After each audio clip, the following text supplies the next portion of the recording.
ఎన్నికలంటే మన పొలిటికల్ వ్యూవర్స్‌కి heart and soul లాంటివి. కానీ మీరు గమనించారా? దేశాల మధ్య నాయకులను ఎన్నుకునే విధానాలు చాలా వేరుగా ఉంటాయి. ఈ విషయం గురించి మనం ఒకసారి మాట్లాడుకుందాం. భారతదేశం మరియు యునైటెడ్ స్టేట్స్‌లో ప్రెసిడెంట్ ఎన్నికలను పోలిస్తే ఎంతటి విభిన్నమైన రాజకీయ వ్యవస్థలున్నాయో అర్థమవుతుంది. మనకు తెలిసిన వారు ఇందులో సెనేటర్స్, గవర్నర్స్, ఎమ్మెల్యేస్, ఎంపీస్ వీరి పాత్రలేంటి? అలాగే ప్రభుత్వాన్ని ఏర్పాటు చేయడానికి అవసరమైన మ్యాజిక్ ఫిగర్ నంబర్స్ గురించి తెలుసుకుందాం. దీని ద్వారా ఈ 2 పెద్ద ప్రజాస్వామ్య దేశాలు తమ ప్రధాన నాయకులను ఎలా ఎన్నుకుంటున్నాయో, ప్రభుత్వాలు ఎలా ఏర్పాటు చేస్తున్నాయో క్లారిటీ వస్తాయి. ముందుగా అమెరికా గురించి చెప్పుకుంటే అక్కడ ప్రెసిడెంట్ గారు దేశానికి మరియు ప్రభుత్వానికి కూడా హెడ్. చాలా పవర్‌ఫుల్ పోస్ట్ ఇది. మరి ప్రెసిడెంట్ అవ్వాలంటే ఏం చేయాలి? మొత్తం 538 ఎలక్టోరల్ కాలేజ్ ఓట్లలో కనీసం 270 ఓట్లు గెలవాలి. అదే ఆ మ్యాజిక్ నంబర్. ఎలక్టోరల్ కాలేజ్ అంటే ఏంటనుకుంటున్నారా?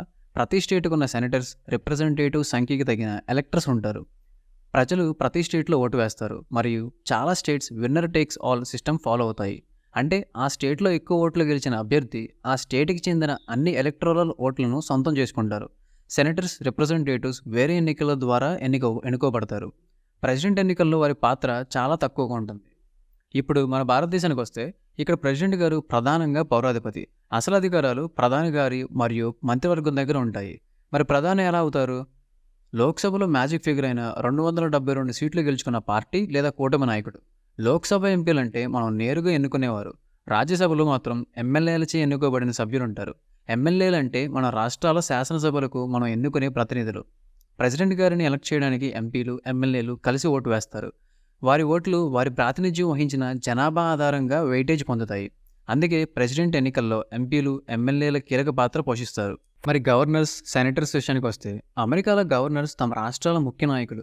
ప్రజలచే నేరుగా ఎన్నుకోబడతారు. వారు రాష్ట్ర పాలసీలు ప్రభావితం చేయగలరు. కానీ ప్రెసిడెంట్ ఎన్నికల్లో పెద్దగా పాత్ర ఉండదు. సెనేటర్స్ కూడా తమ రాష్ట్రాలను ఫెడరల్ స్థాయిలో ప్రాతినిధ్యం వహిస్తారు. కానీ ప్రెసిడెంట్ ఎన్నికల్లో కూడా వారి ప్రాతినిధ్యం తక్కువ. భారత్లో గవర్నర్స్ ప్రెసిడెంట్ చేత నియమించబడతారు. రాష్ట్రాలకి పౌరాధిపతులు. అసలు అధికారాలు ముఖ్యమంత్రులు అంటే ఎమ్మెల్యేలచే ఎన్నుకైన వారి చేతిలో ఉంటాయి. ప్రెసిడెంట్ ఎన్నికల్లో ఎమ్మెల్యేల ఓట్లు చాలా కీలకం. మ్యాజిక్ ఫిగర్ గురించి మాట్లాడితే ఇరు దేశాల ప్రభుత్వాలు ఏర్పాటు చేయడానికి ఇది ఎంత ముఖ్యమో మనం చూద్దాం. భారత్లో 272 లోక్సభ సీట్లు గెలవగానే ప్రభుత్వాన్ని ఏర్పాటు చేసి తమ నాయకుడిని ప్రధానిగా నియమించుకోవచ్చు. ఇది ప్రభుత్వానికి స్టెబిలిటీ ఇస్తుంది. చట్టాలను సజావుగా అమలు చేయడానికి సాయపడుతుంది. అమెరికాలో 270 ఎలక్టోరల్ ఓట్లు సాధిస్తే ప్రెసిడెంట్ అవుతారు. ఎగ్జిక్యూటివ్ బ్రాంచ్ని లీడ్ చేస్తారు. విధానాలు వేరైన మ్యాజిక్ ఫిగర్ కాన్సెప్ట్ 2 దేశాల్లో కూడా కీలకం. ఇది ప్రజాస్వామ్య వ్యవస్థల్లో ఉన్న వైవిధ్యాన్ని, రాజ్యాంగాల ప్రభావాన్ని చూపిస్తుంది.